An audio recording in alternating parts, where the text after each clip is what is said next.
Obsidian family, we have a very special guest today, DJ Falcon, everyone. Oh yeah, nice to meet you. Please introduce yourself. Yeah, of course. Sorry.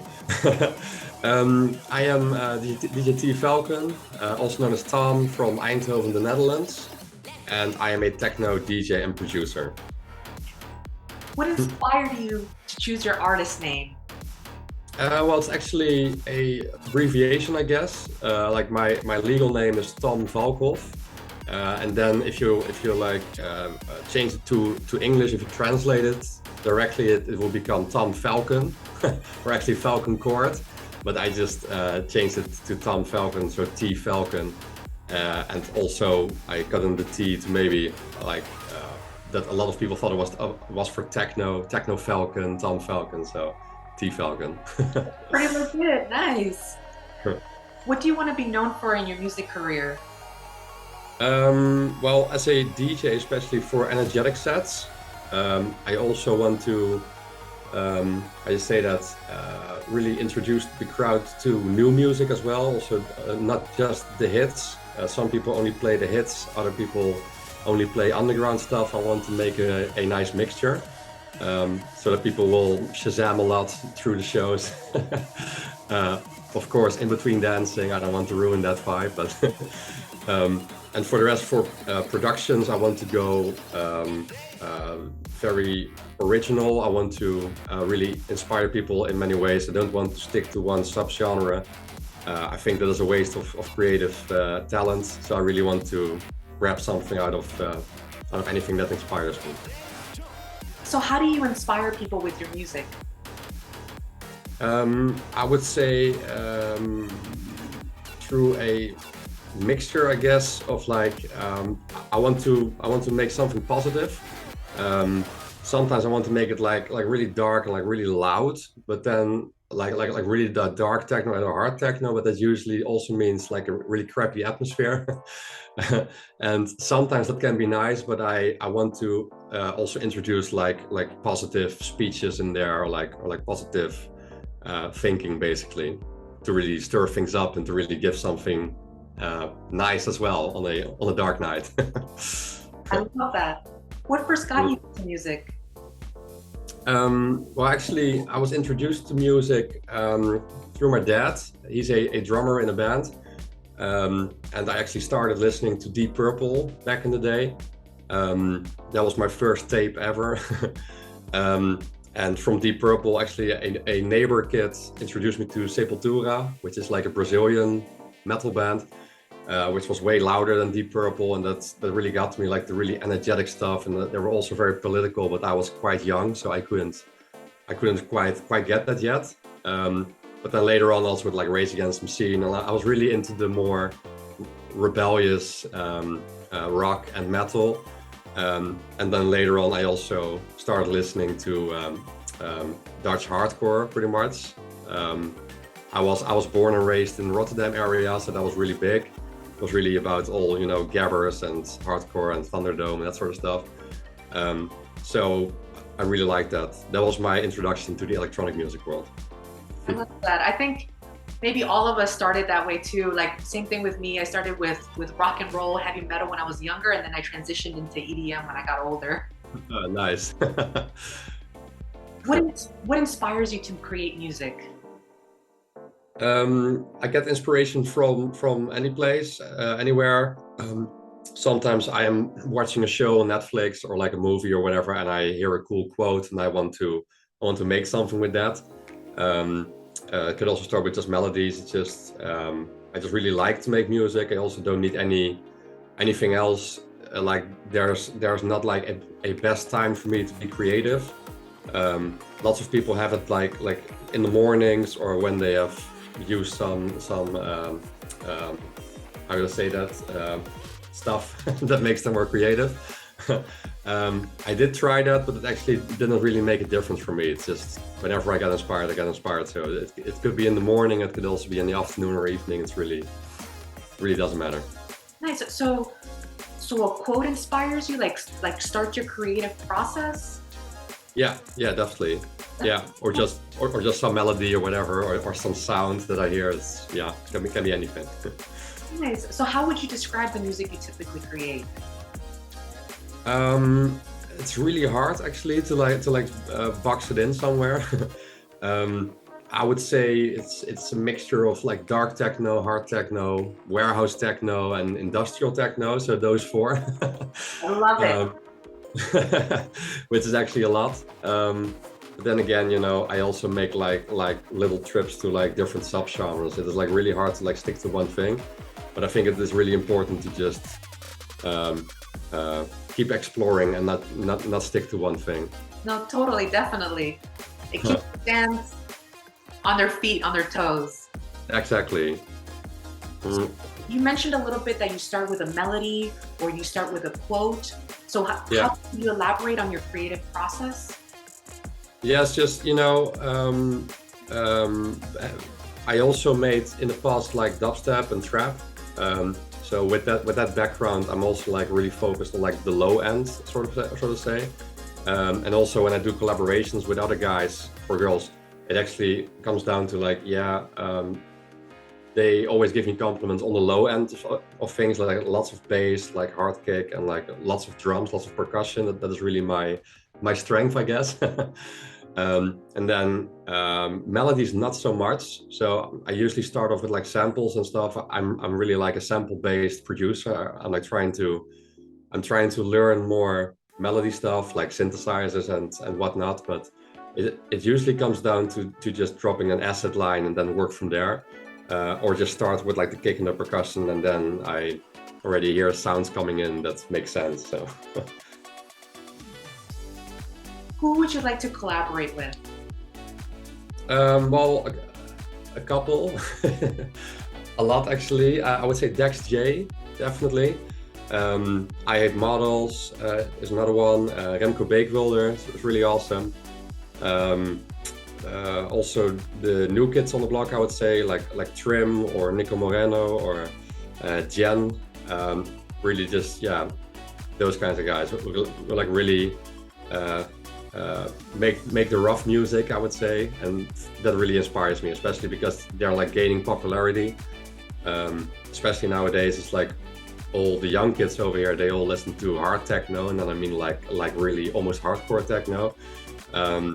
So yeah, that's quite interesting. This whole neo rave hard techno, really interesting. Nice, I love that. If you could open a show for any artist, who would that be? Opening, I think it would be I think it would be Dex J still. Yeah. He's like my number one inspiration from day one. So definitely Dex J. What is one message you would give to your fans? Believe in yourself. First and foremost, really just go after your dreams and don't let anything hold you down. That's something that I did as well. I had to learn the hard way, I would say. So definitely believe in yourself and keep on going. Just don't give up, whatever you want to pursue. I love that. What would you be doing right now if it wasn't for your music career? Well, there's actually no plan B. So it is quite hard to answer that one. But looking back, I would probably, I really don't know. There's no plan B. I don't know. That's good. Yeah. Tell us, where have you performed? Well, actually only in the Netherlands and in Germany. With my former project under the name of Streetwise, I also played in Belgium and France, but that was like a completely different genre. That was like trap and dubstep. But as a techno DJ, only the Netherlands and Germany, and especially Eindhoven area where I'm from. It is really like techno city, I would say, along with Rotterdam and Amsterdam. And aside from that, just a couple of small parties as well, but that was a lot of fun. Nice, nice. Do you have a favorite venue? Favorite venue? Well, Klokgebouw Eindhoven. That's my favorite. It's like the ultimate mixture of like industrial look and industrial feel. but then still great sound quality, you know, like, and like great light shows. It's really, yeah, perfect for techno. Nice. Do you have a least favorite venue or an experience that you'd like to share that was not so great? Yeah, well, a good question. Actually, least favorite. I think the one that was there was this one gig, and there was really no one there, and it had like a really weird vibe. It was just like lots of people being all well, lots of people. I mean, they were all friends of the owner, you know. So they were the only people I I performed for, and it was just a weird atmosphere. And then at one point, you know, at least I got paid in the end, and was actually a very nice guy. But then it was two weird hours, two really long hours of like weirdness, and then we just went. But it was okay, you know, like just, yeah, no one showed up. Oh, okay. But what about the best venue you've ever performed at? Best one was actually, I think, Oude Rechtbank Eindhoven. Again, Eindhoven, of course. We didn't expect a lot of people. Like, we intended to play a party for like 50 people or something, but then at 1 o'clock at night, people just kept on coming in, and it was just completely packed. That was amazing. So there was just this enormous vibe, and no one really expected it, but just everybody was just so into it. It was amazing. I love that. Nice. Do you have any upcoming shows that you would like to share? Not at the moment, actually. I'm really focused on producing, and I also bought a house, so we are right in the middle of like moving and renovating. So I'm pretty much going under the radar for the next month and a half. But then after that, I will definitely drop some tour dates. No, that's totally understandable, and congratulations, by the way. That's big. Yeah, thank you very much. It's a lot of extra work, but it's well worth it, you know. No, absolutely, definitely. Tell us about your latest single, Feel Factory. What inspired you to create it? Actually, it was inspired by Remco Beekboer. I was listening to his tracks, and then after that, I started a production session, and I was still hearing the music in my head, so to say, and then I just started trying things out. You know, like sometimes you listen to producers and you like really listen to their music.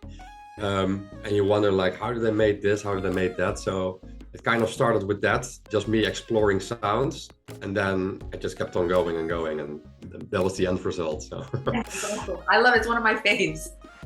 Thanks. You don't have to answer this if you don't feel comfortable, but what is the most trouble you've gotten into? Yeah, exactly. The most trouble, I think. Well, there was this one time where we went to a bar in Belgium, actually, and it was not for a show or whatever. It was just to get some drinks, but we didn't know the place, and it ended up being a bikers club. And we came in and we didn't really notice it at first, but then at one point more and more bikers came in, and they actually started fighting, and we had to get out, and there was really just one big brawl that we were right in the middle of. So we actually really had to run at one point, and there was police cars, and it was crazy. Oh my God, I'm scared. That was a lot of trouble, and then in the end we were actually caught by a policeman, and we actually had to tell the whole story and like really prove that we were not part of it. So that's good. At least you got away with it. That's good. Yeah, exactly. That was scary. What is one thing you would change about the music industry? Well, a couple of years ago, I would have said like, yeah, take away the gatekeepers. You know, that like people could actually bring out, release their music without actually having to go to gatekeepers all the time. That is now completely changed. Now everybody can go, can actually release their own music, like on their own label or just no label. You know, they can just all release their music through social media, YouTube and DistroKid and whatnot. But then I think the biggest challenge that we have is that we just have to support each other. And I still see a lot of elbow work, we call it here, you know, like really stepping over other people to get somewhere. And I really strongly believe that there's enough for everyone to enjoy, and that we should really help each other. So. No, for sure. Hmm. That's important. We got to support each other, you know, like Right. at least put someone's song on repeat for a couple times. Exactly. Keep going. Makes a big difference, sure. What's next for you? Next, I definitely want to keep on growing my socials. I also want to tour a lot more, like actual tours outside of like Holland, Belgium, and Germany. Also, not forget those three countries, of course. But for the rest, is really just go bigger and especially keep listening to the fans, what they want to hear, what they want to see, and really I think collaborate with that instead of just doing my own thing. Of course, I will still keep doing my own thing, but I will always listen to the fans, because without them, you're basically nothing. And you will be playing music for yourself, you know. So that's really, yeah. For the love. Well, where can the fans find more information about you? Just anywhere. If you just Google T Falcon, that's like T-Falcon. But just anywhere: Instagram, YouTube, Facebook, Twitter. I'm all over the place. Thank you so much, DJ T Falcon. We really appreciate your time. Sure thing. Thank you as well. And have a great day. Peace.